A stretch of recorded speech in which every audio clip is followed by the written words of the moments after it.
Hello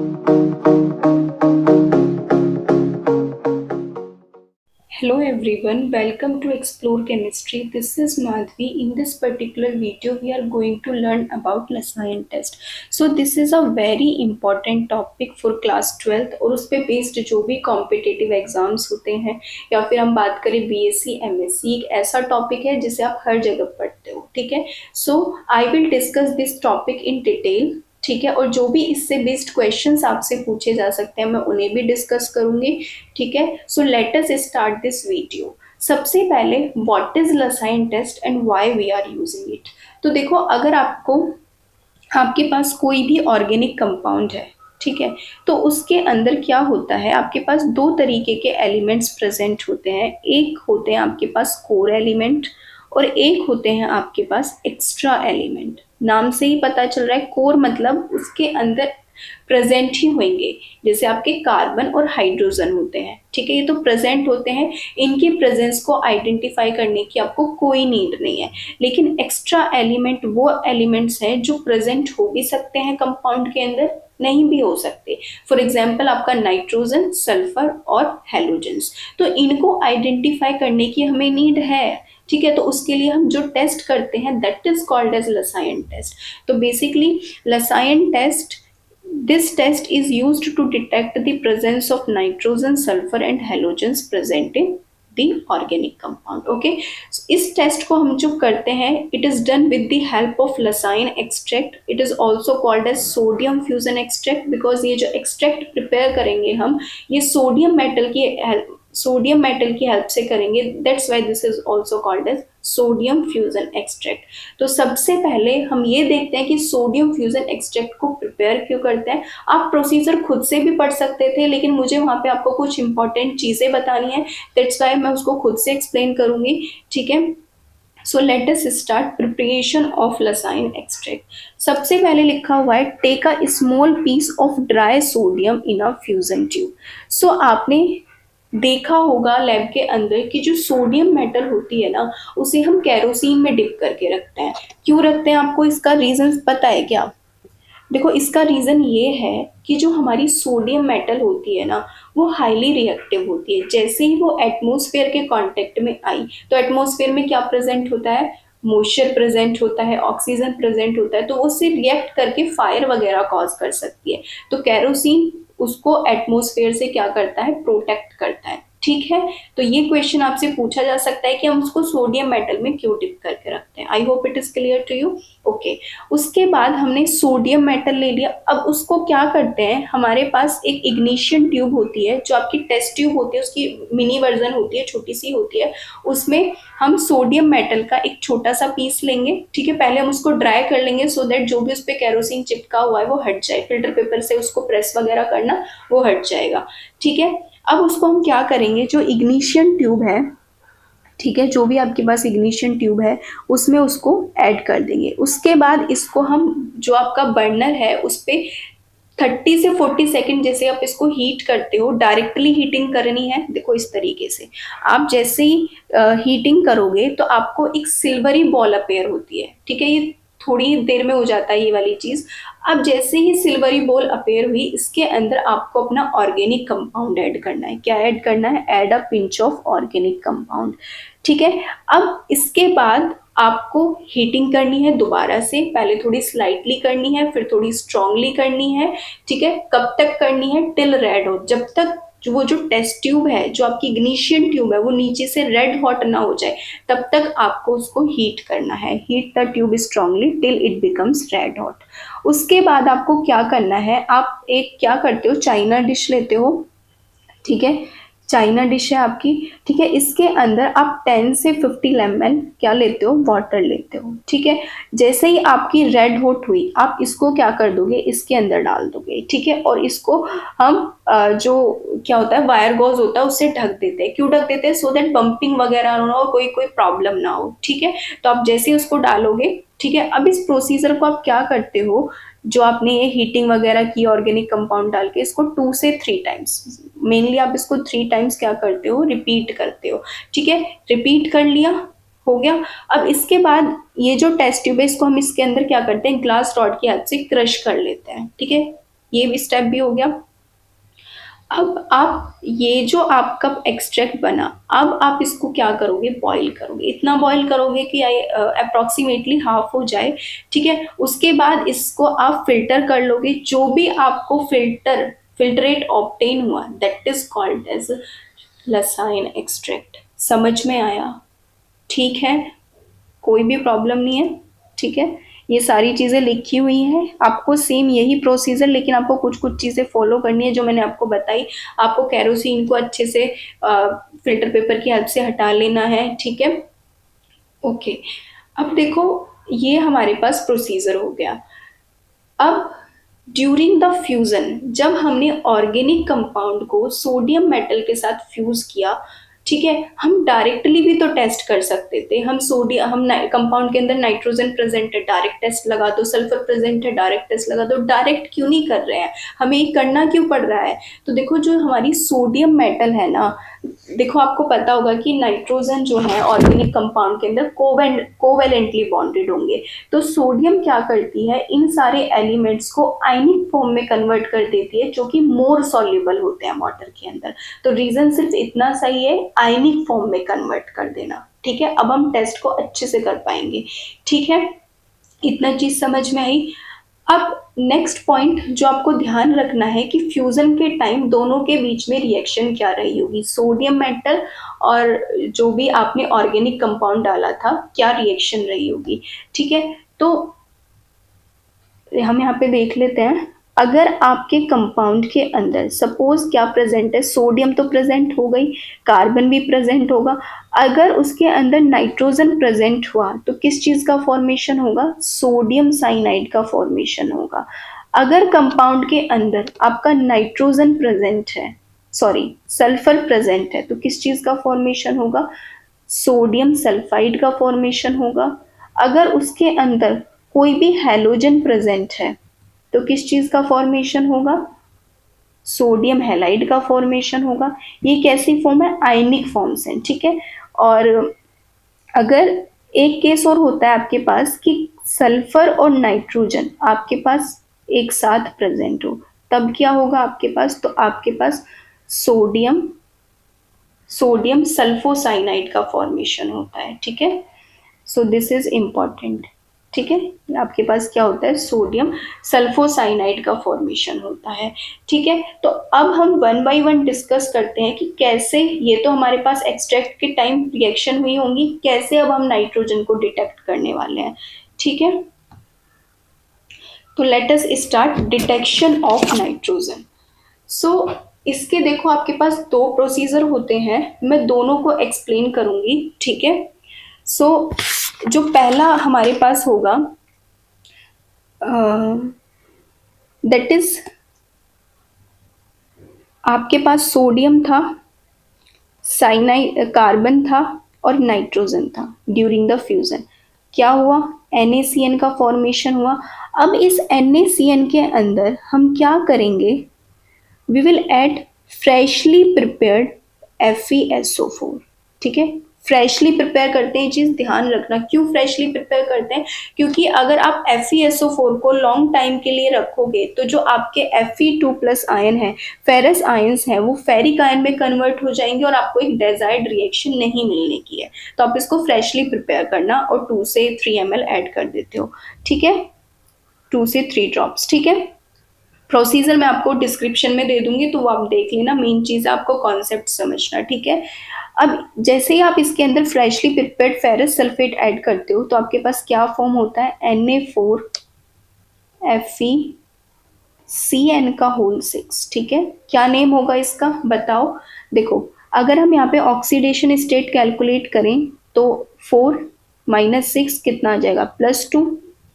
तो क्या name होगा इसका, +2 के लिए हम फेरो यूज करेंगे, ठीक है। और Fe3+ के लिए क्या यूज करते हैं हम, फेरी। तो इसका नाम क्या हो गया, सोडियम फेरोसाइनाइड, ठीक है। इसके बाद आपके पास क्या है, इसके अंदर आप क्या ऐड करते हो, आप इसके अंदर आप देखो, एक चीज यहाँ पे जो इम्पोर्टेंट है वो ये है कि जैसे ही आप इसके अंदर फेरस सल्फेट ऐड करते हो ना, तो आपको एक ग्रीन, इस तरीके से ग्रीन पीपीटी मिलता है। तो ये ग्रीन पीपीटी किसका मिल रहा है? तो जो हमारा लसाइन एक्सट्रैक्ट था ना, वो एल्केलाइन होता है नेचर के अंदर। क्यों एल्केलाइन होता है? जब आप सोडियम, देखो जब आपने सोडियम एक्सट्रैक्ट बनाया था तो आपके पास क्या था? सोडियम था, यहाँ पे आपका कंपाउंड था और आपने वाटर ऐड करा था, ठीक है। तो जो भी अनरिएक्टेड सोडियम होगा वो वाटर के साथ रिएक्ट करके क्या फॉर्म कर सकता है? NaOH फॉर्म कर सकता है। तो अगर आपसे कोई पूछे कि जो आपने सोडियम एक्सट्रैक्ट प्रिपेयर किया है वो न्यूट्रल होता है, एसिडिक होता है या बेसिक होता है, तो क्या होता है? वो बेसिक होता है नेचर के अंदर। तो जब आपने इसके अंदर FeSO4 डाला तो आपको क्या मिल सकता है? FeSO4 NaOH के साथ रिएक्ट करके फेरिक हाइड्रोक्साइड का ग्रीन पीपीटी देगा। क्या देगा? ग्रीन पीपीटी देगा, ठीक है। अब ये जो आपके पास ग्रीन पीपीटी आया, इसको डिसॉल्व करते हो आप एसिडिफाइड करके। सॉल्यूशन को आपको क्या करना पड़ेगा? एसिडिफाइड करना पड़ेगा। तो एसिड के दो रोल होते हैं यहाँ पे। पहला रोल ये है कि it helps to dissolve the ferric hydroxide, ठीक है। एक रोल मैं अभी आपको बताऊंगी, ठीक है। उसके बाद क्या होगा? अब आप इसके अंदर, आपने एसिड यूज कर लिया, नाउ अब आप इसके अंदर क्या ऐड करते हो? FeCl3 ऐड करते हो, ठीक है। जैसे ही आपने, ये मैं यहाँ पे लिख देती हूँ Na4 FeCN, आप साइड बाई साइड नोट करते जाओ, क्योंकि हर जगह डिफरेंट डिफरेंट तरह की चीजें लिखी होती हैं, हम कंफ्यूज हो जाते हैं। तो मैं आपको इजीली एक्सप्लेन कर रही हूँ चीजों को, ठीक है। तो आपके पास क्या होता है? एक बहुत ही ब्यूटीफुल सा कॉम्प्लेक्स फॉर्म होता है जिसका पर्शियन ब्लू कलर आता है, which indicate the presence of nitrogen in the given compound. क्या है वो? Fe4 FeCN का होल 6, ठीक है। This is the compound. क्या नेम होगा इसका? देखो यहाँ पे +2 में थी, अगर आप इसका निकालोगे +3 के लिए मैंने आपको बताया था क्या यूज करना है? फेरी। +2 के लिए आप क्या यूज करने वाले हो? फेरोसाइनाइड, फेरी फेरोसाइनाइड। तो during the detection of nitrogen क्या कॉम्प्लेक्स फॉर्म होता है? फेरी फेरोसाइनाइड, ठीक है। किस कलर का होता है? पर्शियन ब्लू कलर का होता है। समझ में आया? Okay, so I hope it is clear to you. Next हम जो इसका दूसरा प्रोसीजर हम देखेंगे वो ये है कि आप ना FeCl3 ऐड नहीं करते हो, आप सिंपली कॉन्सेंट्रेटेड HCl वगैरह ऐड करो। तो वो एसिड क्या करता है ना, वो Fe2+ को Fe3+ में ऑक्सीडाइज कर देता है और फिर ये हमारे पास कॉम्प्लेक्स फॉर्म होता है। तो आप नॉर्मली भी देखते हो कि आपने क्या किया, अपना सोडियम एक्सट्रैक्ट लिया पोर्शन का, उसमें आपने क्या ऐड किया? FeSO4 ऐड किया और उसके बाद आपने उसमें कॉन्सेंट्रेटेड HCl ऐड किया और हमारे पास पर्शियन ब्लू कलर आ जाता है। वो क्यों आ जाता है? क्योंकि वो जो एसिड आपने ऐड किया है वो क्या कर रहा है? वो आपके फेरस आयन को फेरिक आयन में कन्वर्ट कर रहा है, और ये फेरिक आयन ही, ठीक है, ये क्या है? ये Fe3+ ही तो है, ठीक है। तो ये फेरिक आयन जो है इसके साथ रिएक्ट करके कॉम्प्लेक्स देते हैं। तो दूसरा प्रोसीजर में बेसिकली आप FeCl3 ऐड नहीं कर रहे हो, नॉर्मली आपने एसिड जो है वो फेरस को फेरिक में कन्वर्ट कर देता है and the desert complex is formed. Okay, ठीक है। अब देखो नेक्स्ट हम देखते हैं डिटेक्शन ऑफ सल्फर। सल्फर का डिटेक्शन कैसे किया जाता है? तो इसके लिए हम दो टेस्ट कर सकते हैं जो भी आपको अवेलेबल हो रिएजेंट, ठीक है। आप एक सोडियम नाइट्रोक्साइड टेस्ट कर सकते हो और दूसरा टेस्ट जो होता है that is lead acetate test, ठीक है। Add a few drops of sodium nitroprusside to a small amount of lysine extract. Purple indicate the compound contains sulfur.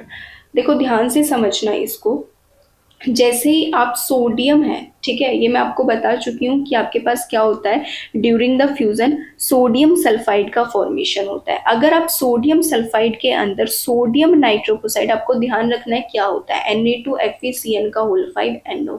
जैसे ही आप ये ऐड करते हो तो हमारे पास एक पर्पलिश, ठीक है, पर्पल या फिर हम बोल सकते हैं एक वॉयलेट कलर का कॉम्प्लेक्स फॉर्म होता है। वॉयलेट कलर का होता है, अगर मैं बोलूँ तो एक वॉयलेट कलर का कॉम्प्लेक्स फॉर्म होता है। क्या कॉम्प्लेक्स है ये? Sodium sulphonitroprusside. अगर आपसे कोई पूछे during the detection of nitrogen क्या कॉम्प्लेक्स फॉर्म होता है? Na4FeCN का whole 5NOS, that is sodium sulphur nitroxide. ठीक है। दूसरा test that is lead acetate test, दोनों ही टेस्ट इजी है ये। ठीक है। Sodium extract is acidified with acetic acid solution. सबसे पहले हम क्या करते हैं, जो भी हमारे पास, देखो अगर आपके पास सल्फाइड प्रेजेंट है तो हमारे पास क्या होता है, Na2S फॉर्म होता है। ठीक है।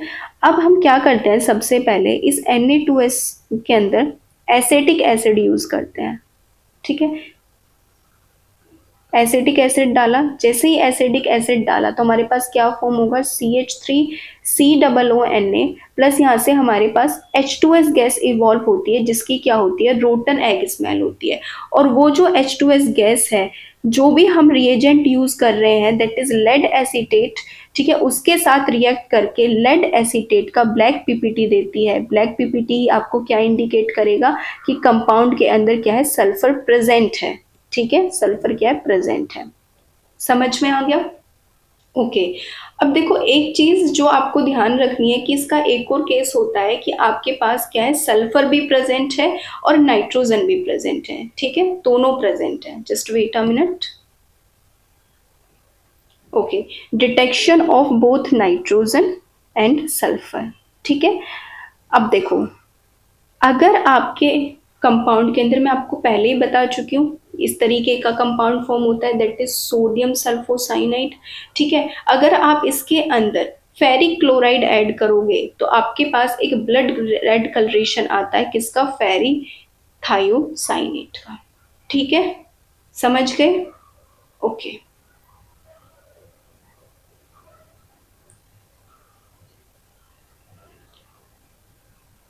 अब देखो हम हेलोजेंस का टेस्ट कैसे करेंगे, टेस्ट फॉर हेलोजेंस। ठीक है। तो देखो यहाँ पे सबसे पहले आपको क्या करना है कि जब भी आप हेलोजेंस का टेस्ट करने जाओ, ठीक है, सबसे पहले आपको एक चीज करनी है, उस सोडियम एक्सट्रैक्ट के अंदर आपको कॉन्सेंट्रेटेड HNO3 ऐड करना है। क्या ऐड करना है, कॉन्सेंट्रेटेड HNO3। उसका रीजन क्या होता है, ये आपसे पूछा भी जा सकता है कि जब आप हेलोजेंस का टेस्ट करते हो तो आप उसके अंदर कॉन्सेंट्रेटेड HNO3 के यूज करते हो। तो देखो, जैसे ही हम हेलोजेंस का टेस्ट करने गए, हमें नहीं पता कि उसके अंदर प्रेजेंट है या नहीं है। ठीक है, सपोज नहीं है, मैंने ये बोल दिया कि नहीं है। ठीक है, लेकिन हमें टेस्ट तो करना पड़ेगा। ठीक है, लेकिन मैं आपसे बोल रही हूँ कि नहीं है, उसके अंदर नाइट्रोजन प्रेजेंट है। तो नाइट्रोजन प्रेजेंट है तो आपके पास क्या होगा, ये वाला फ्यूजन के टाइम ये चीज बनी। अब जब ये चीज बनी तो आप जो हेलोजन के टेस्ट करते हो तो आप AgNO3 का यूज करते हो। तो आपने क्या करा, उस सोडियम एक्सट्रैक्ट के अंदर AgNO3 ऐड कर दिया। ठीक है, एक्सट्रैक्ट लिया, AgNO3 ऐड कर दिया, तो आप देखोगे कि आपको एक AgCN का व्हाइट पीपीटी मिलता है। क्या मिलता है, व्हाइट पीपीटी मिलता है। और जब आप क्या करते हो, क्लोराइड का टेस्ट करते हो ना AgNO3 के साथ, तब भी आपको व्हाइट पीपीटी मिलता है। तो अब क्या लगेगा, आया तो व्हाइट पीपीटी नाइट्रोजन का, लेकिन हम किसका समझ रहे हैं, क्लोराइड का आ रहा है। तो कहीं ना कहीं आपको मिसकंसेप्शन हो गई ना। तो इसीलिए इस नाइट्रोजन को रिमूव करना हमारे लिए इम्पॉर्टेंट हो जाता है। ठीक है, समझ में आया? बता पाओगे ना कि अगर कोई आपसे पूछे कि क्यों ऐड किया। ठीक है, तो हम क्या करते हैं, जो भी NaCN है इसके अंदर हम क्या ऐड करते हैं, HNO3 का एडिशन करते हैं। जैसे ही हमने HNO3 ऐड किया तो आपके पास क्या हुआ, NaNO3 प्लस HCN बन गया। ठीक है, अब हमारे पास ये नाइट्रोजन नहीं बचा। ठीक है, उस एक्सट्रैक्ट के अंदर अब हम अपना टेस्ट लगा सकते हैं बहुत ही इजीली। ठीक है। सो सोडियम, जैसे ये चीज मैं आपको बता चुकी हूँ, इस तरीके से halide. Okay, a little sodium extract is taken in a test tube. ठीक है, few drops of nitric acid is added, cooled and finally few drops of silver nitrate solution is added। ठीक है, अगर क्लोरीन प्रेजेंट है तो white PPT observe होता है, जो कि सॉल्युबल होता है अमोनिया सॉल्यूशन के अंदर। ठीक है, क्या करो आप, सिंपली आपका अगर NaCl के लिए टेस्ट करा आपने, AgNO3 ऐड किया, AgCl का व्हाइट पीपीटी मिला, अगर आप उसे NH4OH के अंदर डालोगे तो क्या हो जाएगा, डिजोल्व होके कुछ इस तरीके का कॉम्प्लेक्स फॉर्म करता है। और अगर उसके बाद दोबारा HNO3 डालोगे तो जो आपका व्हाइट पीपीटी था वो आपको रीअपेयर हो जाएगा। ठीक है। देखो अगर आपको कोई भी डाउट है ना, अभी थोड़ा अब अगर आपको कोई समझने में डिफिकल्टी हो रही है, ठीक है, तो आप मुझे कमेंट कर सकते हो, ठीक है। ओके, अगर आपके ब्रोमीन प्रेजेंट हुआ ऑर्गेनिक कंपाउंड के अंदर तो आपका येलो पीपीटी आता है जो कि पार्शियली सॉल्युबल होगा NH4OH के अंदर, ठीक है। अगर आयोडीन प्रेजेंट है ऑर्गेनिक कंपाउंड के अंदर तो येलो पीपीटी ऑब्टेन होगा which is insoluble in NH4OH। तो सेम ही रिएक्शंस हैं, ठीक है, आप इनको इजीली समझ सकते हो कि NaI रिएक्ट AgNO3 NaI के साथ रिएक्ट करके क्या देगा, येलो पीपीटी देगा। समझ में आया? ठीक है। अब देखो, क्योंकि ब्रोमीन के केस में भी और आयोडाइड के केस में भी दोनों के अंदर हमें कुछ कुछ येलोइश पीपीटी मिलता है, तो हम ना कंफर्म नहीं कर पाते हैं। देखो ये हमारे लिए आसान है कि पेल येलो आया कि येलो, बट लैब के अंदर हमें ये थोड़ा डिस्टिंग्विश करना मुश्किल हो जाता है कि कौन सा मतलब ये आयोडीन का आया है या फिर ये ब्रोमीन का आया है। तो हम क्या करते हैं, फर्दर टेस्ट करते हैं किसके, that is called as chlorine water test, ठीक है, that is called as chlorine water test. The addition of chlorine water dropwise to the solution of a bromide liberate free bromine which colours to the solution. देखो क्या लिखा हुआ है, मैं आपको easily explain करती हूँ। आपने का एक्सट्रैक्ट लिया, अब उसके अंदर आप क्या करते हो, क्लोरीन वाटर ऐड करते हो, ठीक है। जैसे ही आपने क्लोरीन वाटर ऐड किया, ठीक है, तो आपको, अगर मैं हेलोजन की ऑक्सीडाइजिंग पावर की बात करूं तो फ्लोरीन सबसे अच्छा ऑक्सीडाइजिंग एजेंट होता है, देन हमारा क्लोरीन होता है, ठीक है, देन हमारा ब्रोमीन एंड फाइनली आयोडीन।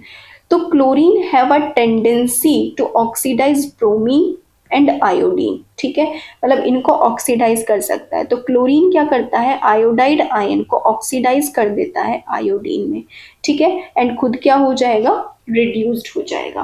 वैसे ही यहाँ पे क्लोरीन जो है ब्रोमाइड आयन को क्या करता है, इस तरीके से ऑक्सीडाइज कर देगा और खुद क्या हो जाएगा, रिड्यूस होगा। अब देखो जो हमारा आयोडीन है उसका सॉल्यूशन कैसा होता है, ब्लू होता है, ब्राउन होता है सॉरी, और जो हमारे पास ब्रोमीन होता है वो ऑरेंज रेड कलर का होता है। ये किस कलर का होता है, ऑरेंज रेड कलर का,